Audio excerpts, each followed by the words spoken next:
नमस्कार. आज आपण एका अशा अदृश्य शक्तीबद्दल बोलणार आहोत जी आपल्या डिजिटल आयुष्याला पडद्यामागून चालवते.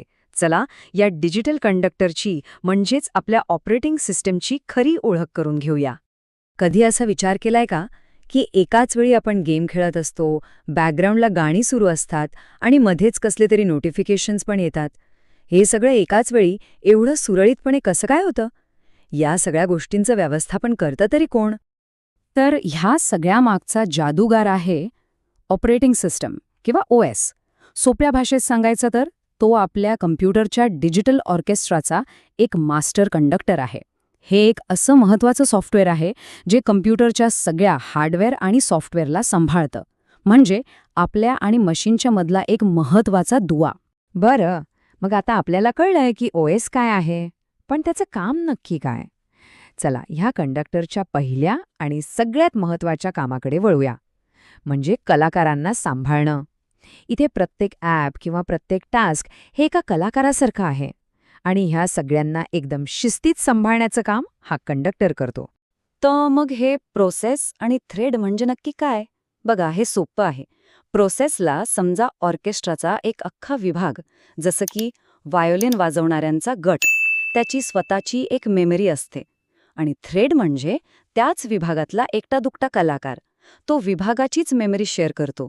म्हणूनच थ्रेड्स हे वजनाने हलके आणि तयार करायला खूप जलद असतात. प्रत्येक प्रोसेसचा प्रवास म्हणजे एका कलाकाराचा प्रवास 5 टप्प्यांमधून जातो. विचार करा. न्यू म्हणजे कलाकार नुकताच कार्यक्रमाच्या ठिकाणी पोहोचलाय. रेडी म्हणजे तो स्टेजच्या मागे आपल्या बारीची वाट बघतोय. रनिंग म्हणजे तो आता थेट स्पॉटलाईटमध्ये आहे, म्हणजेच CPUवर आपलं काम करतोय. वेटिंग म्हणजे तो दुसऱ्या कलाकारासाठी थांबलाय. आणि टर्मिनेटेड म्हणजे त्याचं काम झालंय, परफॉर्मन्स संपला. पण आता एक मोठा प्रश्न उभा राहतो. इतके सगळे कलाकार आहेत, प्रत्येकाला स्पॉटलाईटमध्ये यायचंय. मग हा स्पॉटलाईट म्हणजे आपला CPU कोणाला मिळणार आणि केव्हा? हा कार्यक्रम सुरळीत पार पाडण्यासाठी कंडक्टरला हे आव्हान पेलावंच लागतं. यासाठी कंडक्टरकडे एक नियम पुस्तक असतं, ज्याला आपण CPU शेड्युलिंग म्हणतो. पहिला नियम फर्स्ट कम फर्स्ट सर्व्ड, म्हणजे अगदी नावाप्रमाणेच जो आधी आला त्याला पहिली संधी. दुसरा नियम शॉर्टेस्ट जॉब फर्स्ट, म्हणजे ज्या कलाकारांचं काम सगळ्यात लहान आहे त्याला आधी संधी द्यायची.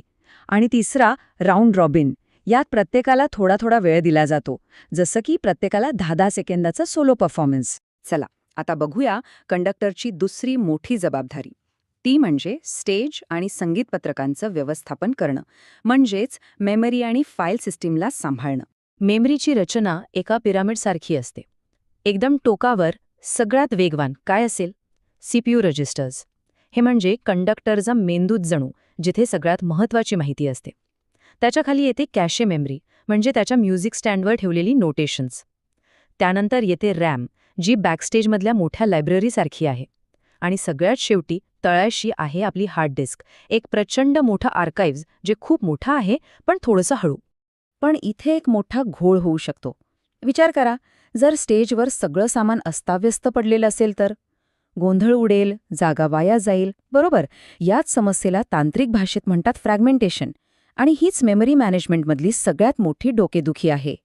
मग हा पसारा आवरायचा कसा? यासाठी 2 मुख्य पद्धती आहेत. पहिली आहे पेजिंग.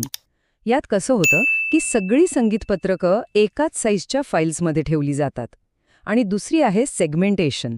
यात गाण्याच्या भागांनुसार, म्हणजे वर्स, कोरस अशा तार्किक गटांमध्ये माहिती विभागली जाते. दोन्ही पद्धतींचे आपापले फायदे तोटे आहेत.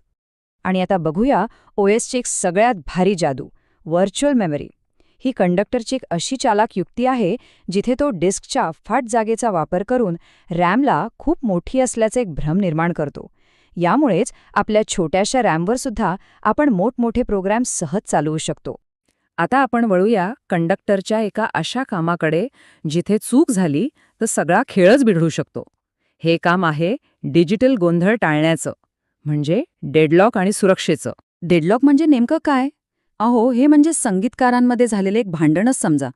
कल्पना करा, 2 कलाकार स्टेजवर आहेत आणि दोघेही एकमेकांच्या हातातल्या वाद्याची वाट बघत अडकून पडलेत. कोणीच मागे हटायला तयार नाही. याच परिस्थितीला डेडलॉक म्हणतात. ही विचित्र परिस्थिती निर्माण होण्यासाठी 4 गोष्टी एकत्र याव्या लागतात. चला बघूया. पहिलं म्युच्युअल एक्सक्लुजन, म्हणजे एक वाद्य एका वेळी एकच जण वापरू शकतो. दुसरं होल्ड अँड वेट, म्हणजे हातात एक वाद्य ठेवून दुसऱ्याची वाट पाहणे. तिसरं नो प्रिएम्प्शन, म्हणजे दुसऱ्याच्या हातातून वाद्य हिसकावून घेता येत नाही. आणि चौथं सर्क्युलर वेट, म्हणजे एक साखळी तयार होते जिथे प्रत्येकजण दुसऱ्याच्या वस्तूची वाट बघत असतो. पण आपला कंडक्टर इतका हुशार आहे की तोही भांडणं होऊच देत नाही. पण कसं? तो हे होण्याआधीच कसं टाळतो? यासाठी तो वापरतो बँकर्स अल्गोरिदम. नावावरूनच कळतंय, इथे कंडक्टर एका सावध बँकरसारखा वागतो. कोणतीही नवीन मागणी आली की तो आधी तपासतो की हे दिल्याने पुढे जाऊन काही धोका तर नाही ना, काही असुरक्षित परिस्थिती तर निर्माण होणार नाही ना, आणि जर त्याला थोडाही धोका वाटला तर तो ती मागणी मंजूरच करत नाही. चला तर मग, आता आपण आलो आहोत या सादरीकरणाच्या अगदी शेवटच्या आणि सगळ्यात स्पेक्टॅक्युलर भागाकडे, ग्रँड फिनाले. आणि ही आहे व्हर्च्युअलायझेशन. ही कंडक्टरची सगळ्यात मोठी जादू आहे. विचार करा, एकाच स्टेजवर तो अनेक वेगवेगळे ऑर्केस्ट्रा उभे करतो आणि प्रत्येकजण आपापली वेगळी धून वाजवतोय. कमाल आहे ना? ही जादू घडवून आणणाऱ्यांना म्हणतात हायपरवायझर. याचे 2 प्रकार आहेत. टाईप 1 हा थेट हार्डवेअरमध्येच बसवलेला असतो, जणू काही तो स्टेजच्या पायाचाच एक भाग आहे.